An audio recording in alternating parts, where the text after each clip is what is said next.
Next question देखते हैं। Solve the following linear programming problem by using simplex method.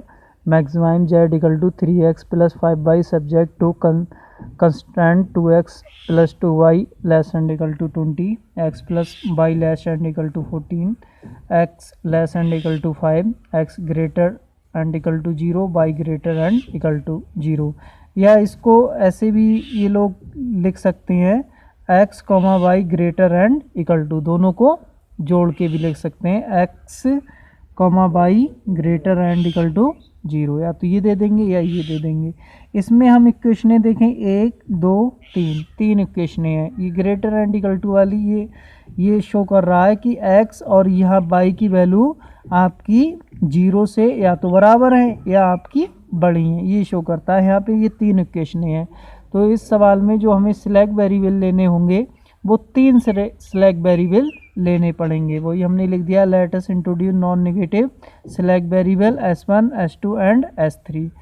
तो इसे लिखेंगे maximum z equal to 3x plus 5y plus तीनों select variable लिख लेंगे और इनका जो कोफिशिएंट है वो 0 यहाँ पर टेक करेंगे, 0s1 plus 0s2 plus 0s3।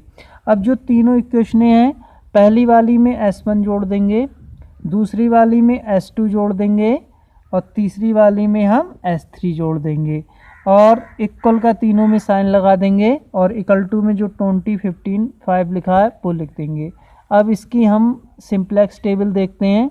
Simplex table में पहले cj, फिर बेसिक वेरिएबल हमने कौन कौन से लिए हैं या select variable s1 s2 s3 और इनके जो कोफिशिएंट हैं वो आपके यहाँ से s1 का कोफिशिएंट 0, s2 का कोफिशिएंट 0 और s3 का कोफिशिएंट 0। सॉल्यूशन यहाँ से लिखेंगे 20 15 5। तो सॉल्यूशन हमने लिख लिया 20 15 5। इसके बाद में ये जो इक्वेशनें हैं आपकी दो वेरिएबल में है, एक तो x है और दूसरा y है। ये x और y दो वेरिएबल में है, तो हमने x लिख लिया, y फिर सिलेक्ट वेरिएबल लिख लेंगे s1 s2 s3, select variable लिख लिए। अब ऊपर cj की वैल्यू कैसे लिखेंगे, x का गुणांक इसमें देखेंगे, x का गुणांक कितना है, ये मैक्सिमम z से लिखते हैं, x का गुणांक 3 और यहाँ पे y का गुणांक आपका y का गुणांक 5, तो y के ऊपर 5 लिख दिए। x1 का गुणांक 0, x2 का भी 0, x3 का भी 0, इसलिए x1 के ऊपर भी 0, x2 के ऊपर भी 0, x3 के ऊपर भी 0। अगला नेक्स्ट हमारा कॉलम रेशो का हो जाएगा, उसके बाद ऑपरेशन का।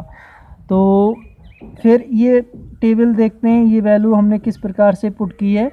इन तीनों इक्वेशन में देखेंगे तो यहाँ पर भी x का कोई गुणांक नहीं तो 1 है, यहाँ पर भी 1 गुणांक है, यहाँ पर भी 1 गुणांक है, तो x वाले कॉलम में 1 1 1 आ जाएगा।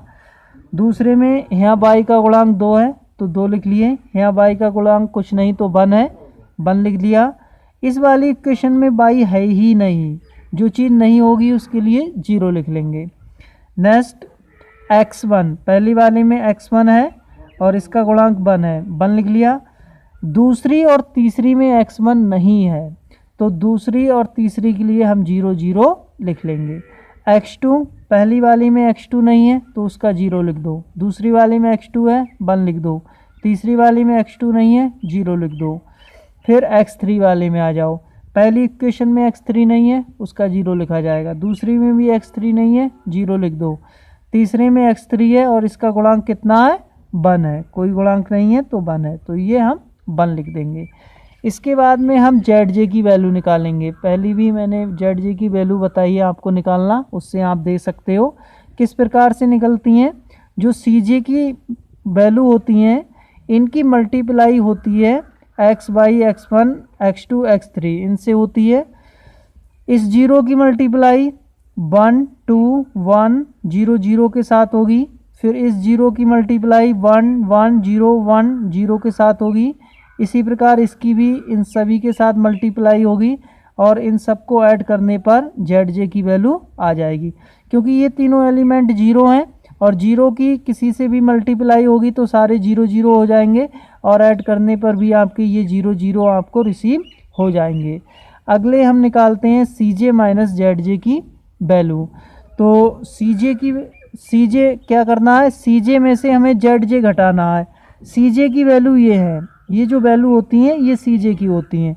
तो CJ में से ZJ घटाते हैं तो 3 में से 0 को हटाएंगे 3, 5 में से 0 को हटाएंगे 5, 0 में से 0 को हटाएंगे 0, 0 में से 0 को हटाएंगे तो 0, इस 0 में से ये 0 घटाएंगे तो 0। इस प्रकार से हमारे CJ माइनस ZJ की वैल्यू आ जाएंगी 35000।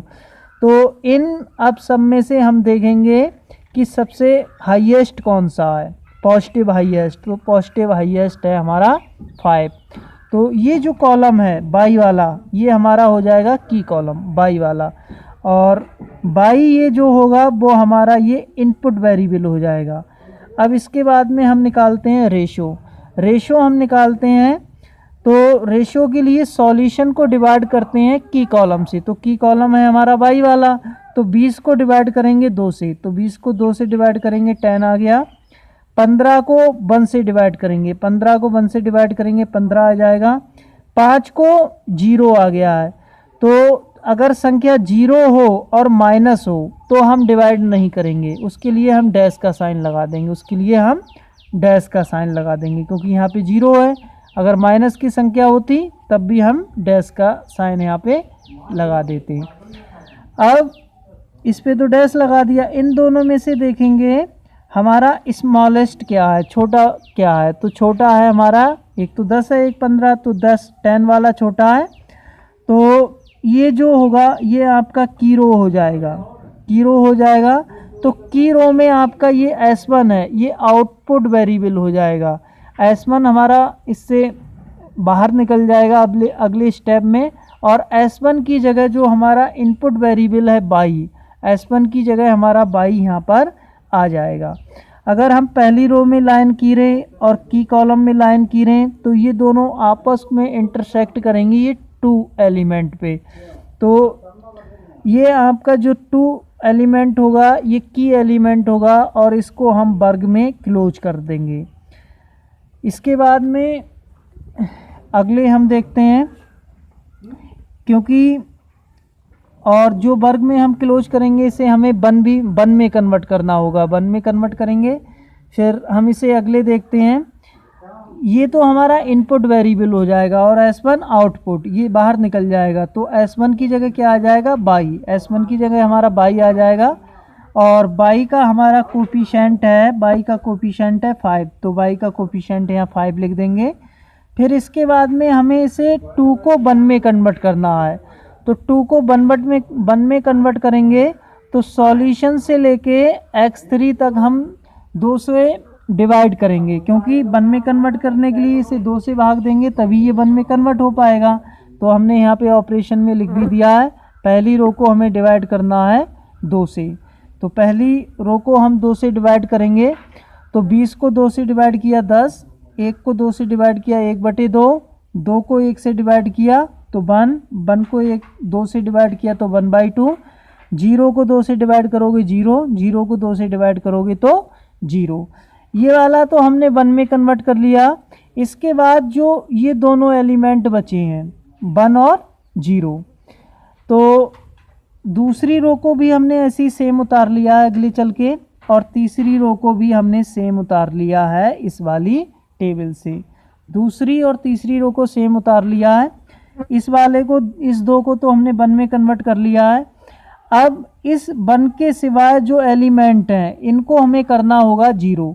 तो ये तो ऑलरेडी 0 है, ये जो 1 है इसको हमें 0 बनाना होगा। तो 0 हम किस प्रकार से बनाएंगे, 0 बनाने के लिए अब दूसरी रो से पहली वाली रो को घटाएंगे, दूसरी रो में से पहली, क्योंकि यहाँ पे 1 है तो इस 1 में से ये बन जाएगा तो ये आपका 0 हो जाएगा।